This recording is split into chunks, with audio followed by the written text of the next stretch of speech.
토요일 아침 8시. 평온한 주말 아침의 정적을 깨뜨리는 것은 언제나 똑같았습니다.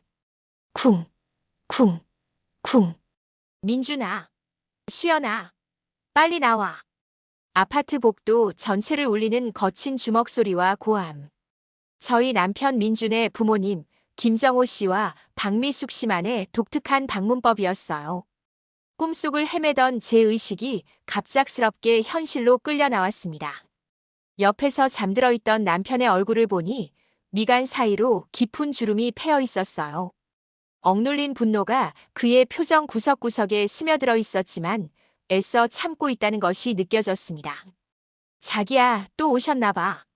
저는 다급히 남편의 어깨를 흔들어 깨웠어요. 침대 모서리에 걸터 앉은 민준이 깊은 한숨을 토해내는 순간에도 밖에서는 끈질기게 문을 두드리는 소리가 이어졌습니다. 멀쩡한 초인종은 외면한 채 언제나 주먹으로 문을 두드리며 아들의 이름을 외치는 것. 이건 결혼 초기부터 계속된 일이었어요. 한 번은 정중하게 초인종을 눌러달라고 부탁드린 적이 있었는데 그 요청이 오히려 심기를 불편하게 했던 모양인지 더욱 의도적으로 문을 두드리기 시작하셨거든요. 자기야, 얼른 나가봐. 알았어. 여전히 찌푸린 얼굴로 민준이 현관으로 향했고 저도 그 뒤를 따랐습니다. 문이 열리자마자 시어머님의 날카로운 목소리가 공기를 갈랐어요. 왜 이렇게 늦게 나와? 벌써 9시야. 엄마, 오늘 토요일이고요. 그리고 벨 누르라고 몇 번이나 말했잖아요. 벨보다 이게 더 잘 들리니까 그런 거지. 옆집이 뭐 어때서? 시아버님도 거들었습니다. 지금 아침 8시인데 아직까지 자고 있는 게 더 이상한 거 아니야? 그렇게 또 하루가 시작되었습니다. 이게 저희의 평범한 주말 풍경이었어요. 거실 소파에 당당히 자리를 차지하신 시부모님. 두 분 사이가 평소엔 개와 고양이처럼 으르렁거리지만 기이하게도 저희 집에 올 때만큼은 항상 동행하셨어요. 마치 공동의 적을 만났을 때처럼 단결하시는 거죠. 너희 큰아버지 말이야. 시어머님의 입에서 도끼가 서린 말이 흘러나왔습니다. 강남에 오피스텔을 또 샀다더구나. 어떻게 그렇게 악착같이 돈을 벌더니 건물까지 사냐? 얼굴이 울긋불긋 달아오르며 계속 이어졌어요. 사람들이 진짜 해도 해도 너무하지 않니? 친척들한테 그렇게 인색하게 굴면서 자기들은 엄청 큰 상가 건물까지 샀으니까 하는 말이잖아. 큰아버지가 건물 사신 게 뭐가 너무하다는 거예요. 돈도 있는 사람들이 어쩜 그렇게 인색할 수가 있어. 천벌 받을 거라니까. 시어머님의 목소리가 한 옥타브 올라갔습니다. 그때 시아버님도 거들었어요. 전에 우리가 집 산다고 돈 좀 보태달라고 했는데 돈이 있으면서 딱 잘라서 없다고 했잖아. 그런 돈 살 정도면 3억 정도는 아무것도 아니었을 텐데. 민준의 얼굴이 차갑게 굳어졌습니다.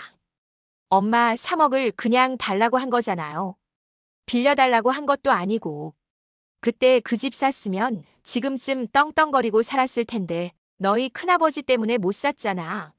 사람 욕심이 끝이 없다고 하더니만 자기들은 그런 돈을 쓰면서 어떻게 우리는 나 몰라라 할 수가 있어. 내가 천벌 받으라고 빌어도 시원찮겠어. 시어머님의 목소리에 원망이 가득 섞여들었어요.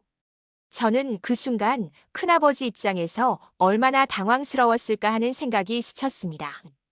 아무리 잘 사는 친척이라고 해도 집 사는 돈을 그냥 내놓으라고 요구했다니. 참. 시어머님이 갑자기 손뼉을 쳤습니다. 오늘 우리랑 같이 저녁 먹자. 내가 기가 막힌 한정식집을 알아뒀거든. 죄송해요, 어머님. 오늘 저희 엄마 생신이라서 가족 모임이 있어요. 어머니 생신. 시어머님의 눈이 위험하게 반짝였습니다. 오늘이 안 되는 생일이니? 시선이 저를 향했어요. 마치 거짓말을 하고 있는지 확인하려는 듯한 날카로운 눈빛이었습니다. 네, 어머님. 오늘 저희 엄마 생신이라서 식사 약속이 있어요. 그 순간 시어머님의 입에서 믿기 어려운 말이 튀어나왔습니다. 그래. 그럼 우리도 같이 가자구나. 시간이 정지된 듯한 순간이었어요. 저는 어리둥절한 채로 그 자리에 굳어 서 있었습니다.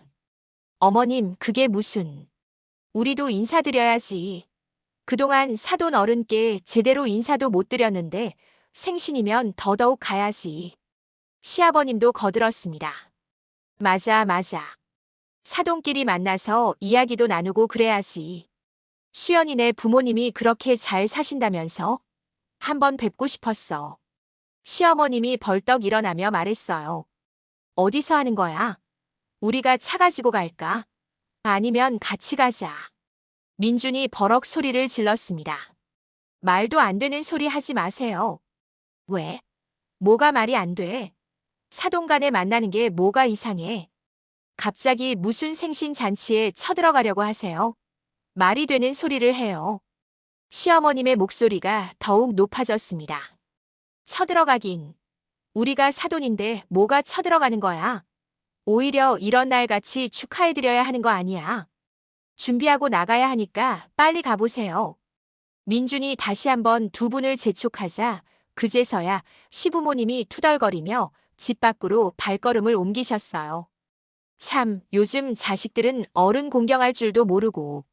사돈 어른 생신인데 인사드리는 게 뭐가 잘못이래. 중얼거리는 소리가 복도 끝까지 들려왔습니다. 두 분의 발걸음 소리가 사라져가는 것을 확인한 순간 민준의 입에서 긴 한숨이 흘러나왔어요.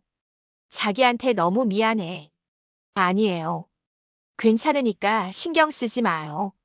저는 급히 손사래를 쳤어요. 땅이 꺼질 듯한 남편의 한숨 소리에 가슴이 먹먹해졌거든요. 나를 낳아주신 부모님이지만 정말이지 너무너무 창피해. 어떻게 저런 생각을 하는 건지 이해할 수가 없어. 살아오신 환경이 달라서 그런 거 아닐까요? 그렇다고 하기에는 큰아버지랑 너무 다르잖아. 아버지랑 큰아버지가 한 뱃속에서 나왔는데 저렇게 다른 게 이해가 안 된다니까. 민준의 목소리에 깊은 절망감이 스며들었어요. 그때 남편이 무거운 입을 열었습니다. 사실 전에 내가 서울대 합격했을 때 말이야. 내가 고종사촌 형들보다 좋은 대학에 합격했거든.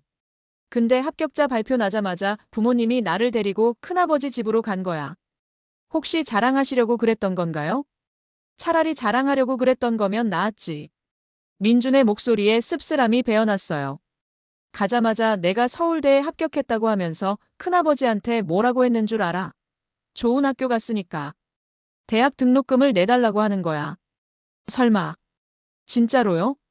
다짜고짜 찾아가서 우리 민준이가 서울대에 합격했는데 등록금이 비싸니까 잘 사는 큰형님이 좀 도와주세요 이랬다니까.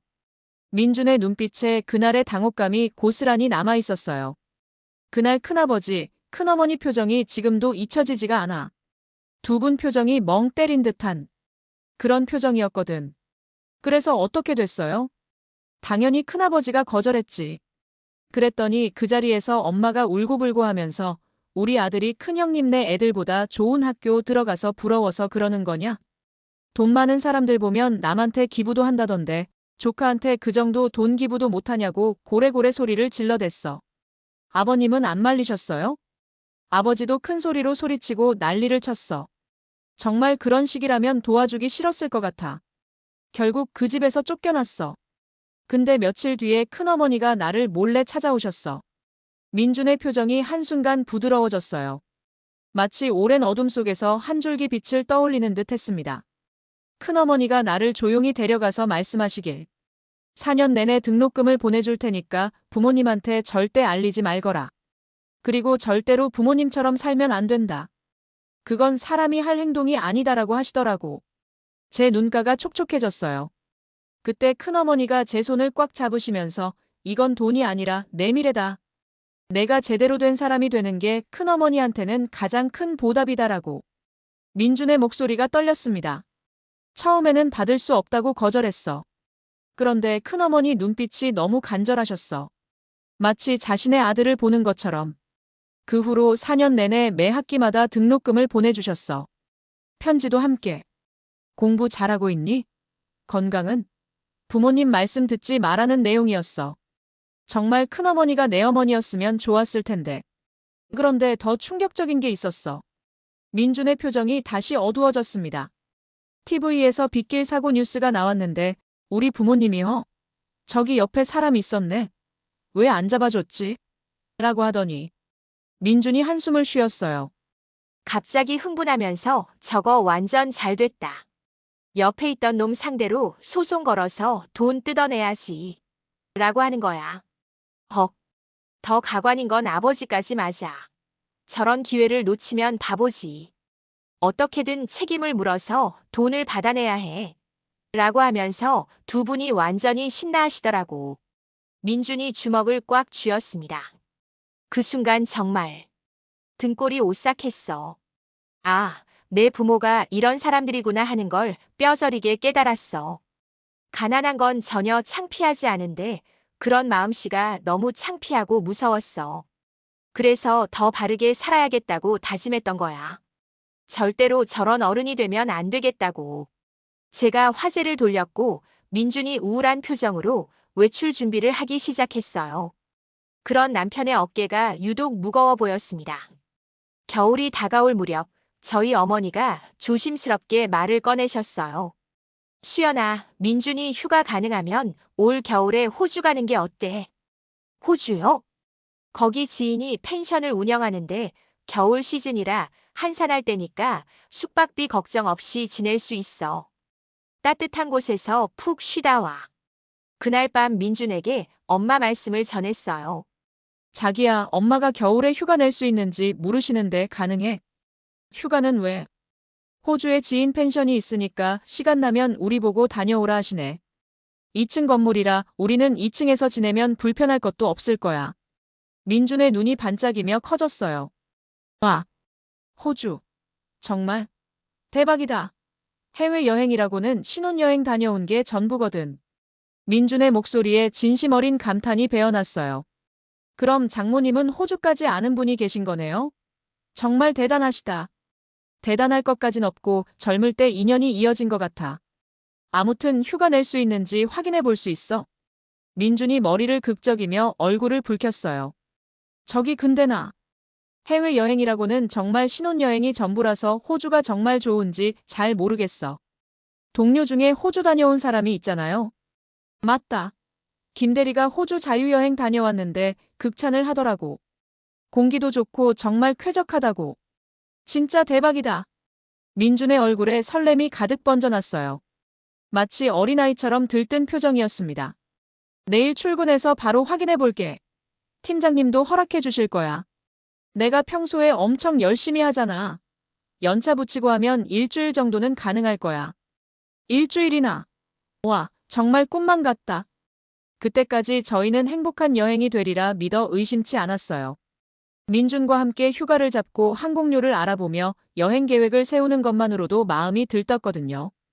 호주의 푸른 바다와 따뜻한 햇살을 상상하며 잠들던 그 밤들이 지금 생각해보면 얼마나 순수하고 아름다웠던지요. 문제는 시부모님이 그 사실을 알게 되면서부터 시작되었습니다. 어느 날 저녁 민준이 회사에서 돌아와 무심코 말했어요. 엄마, 다음 달에 우리 호주 가야 해서 그때는 못 뵐 것 같아요. 순간 전화기 너머로 들려오는 침묵. 그리고 시어머님의 목소리가 한 옥타브 올라갔습니다. 호주를 가다니. 그게 무슨 소리냐? 민준도 말실수를 했다는 걸 깨달았는지 당황한 기색이 역력했어요. 그게 장모님이 거기 아는 분이 있어서 호주를 간다고. 잠깐, 혹시 수연이네 집이 호주에 별장이라도 있는 거야? 별장은 아니고 지인 펜션을. 그 순간 시어머님의 목소리에서 기이한 흥분이 감지됐어요. 아, 호주까지. 잘 사는 줄 알았지만 대체 얼마나 부자면 호주까지 갈 수가 있어? 그럼 우리도 같이 가자. 엄마, 그건 해외여행 한 번 못 가본 우리가 불쌍하지 않아? 살면서 비행기도 제대로 못 타봤는데. 시어머님의 목소리가 점점 간절해졌어요. 제발 부탁 좀 하마. 호주가 그렇게 좋다며. 해외여행 한 번 못 가보고 내 인생이 불쌍해서 그래. 민준이 머뭇거리자 시어머님이 더욱 매달렸습니다. 현서야, 우리도 데리고 가주렴. 부탁하마. 어찌나 간절한 눈빛으로 바라보던지 안타깝다는 생각이 들었어요. 하지만 두 분의 성격을 익히 알고 있던 터라 여전히 망설이고 있자 시어머님이 끈질기게 부탁을 이어갔어요. 그냥 구경만 할게. 있는 티도 안 낼 거야. 정말로. 결국 제가 답했습니다. 그럼 제가 한번 확인해 볼게요. 정말이야? 고마워, 고마워. 그 말에 두 분은 이미 호주 여행을 기정사실로 받아들인 듯해 보였어요. 그날 엄마에게 상황을 말씀드렸더니 괜찮다고 답하셨고 결국 저희는 시부모님과 함께 여행을 떠나기로 결정했습니다.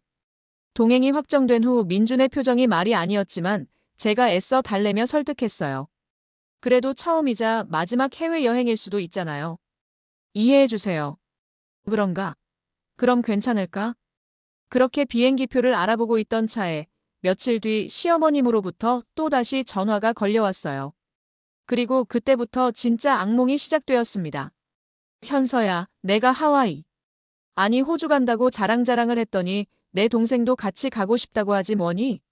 시어머님의 목소리에는 어떤 죄책감도 들어있지 않았어요. 워낙 조용해서 있는 티도 안 날 거야. 내가 이렇게 부탁 좀 하마. 그때까지는 그럴 수도 있다는 마음으로 대답했지만 그 뒤 계속해서 기막힌 상황이 펼쳐졌습니다. 사나흘 후 시어머님이 저희를 불러서 갔더니 아예 참석 명단을 건네며 말하는 거예요. 내가 호주 간다고 했더니 여기저기서 데리고 가 달라고 난리도 아닌 거 있지. 시어머님이 의기양양하게 말했어요. 이럴 때 선심 쓰지. 내가 언제 선심 써보겠니? 여기 명단이니까 비행기표 예매할 때 참고해라. 그런데 명단을 확인해보니 무려 5명이나 되었어요. 시어머님의 동생, 동생의 남편, 심지어 옆집 아줌마까지. 결국 민준이 폭발하고 말았습니다. 엄마, 설마 5명 비행기표를 우리한테 내라는 거예요? 현선의 집에 돈도 많은데 그 정도는 도와달라고 해봐. 호주에 펜션도 있는데 그 정도는 껌값일 거 아니야. 그럼 숙박비도 우리가 다 내라는 거예요? 당연히 그래야지.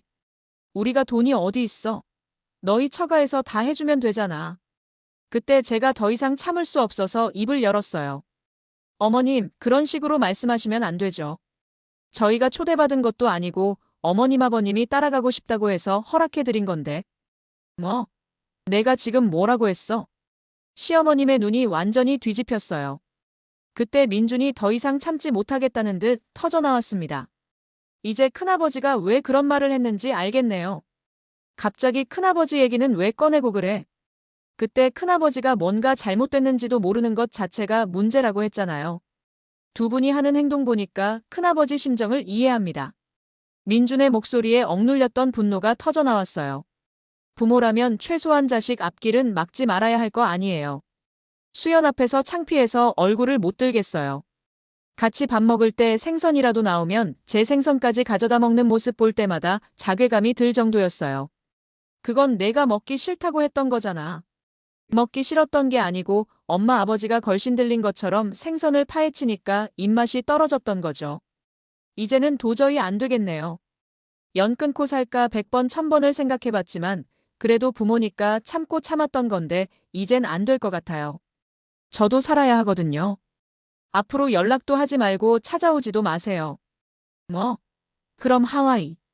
아니 호주 여행은 어떻게 되는 거야? 지금 연을 끊겠다는데도 이 와중에 호주 여행 타령이었어요. 정말 어이가 없어서 말이 안 나오더라고요. 앞으로 저희한테 찾지도 마시고 두 분이 알아서 사세요. 민준이 그토록 격렬하게 화를 내는 모습을 그날 처음 봤어요. 남편이 온몸을 떨고 있었음에도 불구하고 시어머님은 여전히 호주 이야기만을 반복했어요. 그런 분들 밑에서 정상적으로 자란 남편이 기적이라는 생각마저 들었습니다. 그날 이후 저희는 시댁과 연을 끊었습니다. 마침 민준 회사에서 싱가포르 지사 근무 신청을 받고 있었기에 남편이 급하게 신청했고 저희는 한국을 떠나기로 결정했어요. 휴대폰 번호도 바꿨던지라 연락이 오진 않았어요. 엄마에게 전화를 걸었다고 했지만 엄마도 번호를 차단해버려서 연락할 방법을 찾지 못한 것 같아 보였습니다. 싱가포르로 떠나면서 저희는 마음 한편으로는 안도감을, 다른 한편으로는 씁쓸함을 느꼈어요. 가족이라는 이름으로 이렇게 상처를 줄 수도 있다는 현실이 너무 슬펐거든요. 하지만 멀리 떨어져서 지내보니 오히려 마음이 평안해졌어요. 매주 말마다 예고 없이 찾아와서 스트레스를 주던 그 상황에서 벗어나니까 저희 부부가 얼마나 힘들게 살고 있었는지 비로소 깨달을 수 있었습니다. 1년 후 큰어머니가 싱가포르에 출장 오셨을 때 만난 자리에서였어요. 그날 내 눈빛을 보고 너는 다르다는 걸 알았어. 큰어머니의 목소리에는 깊은 애정이 담겨 있었어요. 그래서 따로 만나서 등록금을 준 거야. 그리고 취업하자마자 바로 갚아온 걸 보면서 내 판단이 옳았다는 걸 확신했어. 큰어머니 덕분에 지금의 제가 있습니다. 돈만으론 안 돼. 아무리 좋은 말을 해줘도 안 변하는 사람이 많거든. 근데 그날 내 표정에서 부끄러워하는 마음이 보이더라. 얘는 가르치면 클 수 있겠다 싶었어. 큰어머니의 표정이 부드러워졌어요. 잘 자라줘서 고맙다. 그리고 수연이도 우리 생일 챙겨줘서 고마워. 싱가포르에서도 선물 보내주는 걸 보니 참 고마운 며느리를 만났네. 부모님께서 은혜를 받으면 잊지 말라고 늘 말씀하셨거든요. 민준이가 정말 좋은 사람을 만났구나. 그런 환경에서도 바르게 자라줘서 고맙다. 큰어머니가 마지막으로 말씀하셨어요. 부모와 등지고 사는 게 쉽지 않겠지만 잘한 일이라고 생각한다. 이제 너희 인생을 살거라. 그 말씀에 민준의 눈에서 눈물이 쏟아져 내렸어요. 얼마나 오랫동안 진짜 부모의 사랑을 갈망했을까요? 자식의 행복을 먼저 생각해주는 그런 평범하고 당연한 사랑을 말이에요. 민준의 어깨가 작게 떨리며 흘러내리는 눈물 한 방울 한 방울이 얼마나 많은 아픔을 담고 있는지 그제서야 온전히 이해할 수 있었어요. 큰어머니, 정말 감사합니다. 큰어머니가 아니었다면 저는 어떤 사람이 되었을지 모르겠어요. 아니야. 내가 원래 그런 마음을 가지고 있었기 때문에 가능했던 일이야. 환경이 사람을 만들기도 하지만 결국은 그 사람의 본성이 더 중요해. 큰어머니가 민준의 손을 꽉 잡으며 말씀하셨어요. 내가 부모님과 똑같은 길을 걸을 수도 있었는데 그러지 않고 더 나은 사람이 되려고 노력한 건 정말 대단한 일이야. 그날 저는 정말 깊이 깨달았어요. 살면서 올바른 어른 한 분만 있어도 아이는 바르게 자랄 수 있다는 것을. 민준에게는 큰어머니가 바로 그런 존재였으니까요. 부모라는 이름으로도 자식을 아프게 할 수 있다는 사실, 그리고 그런 부모 밑에서도 이렇게 따뜻한 사람으로 자라날 수 있다는 희망을 동시에 보여주는 이야기였어요. 끝까지 영상 시청해주셔서 감사합니다.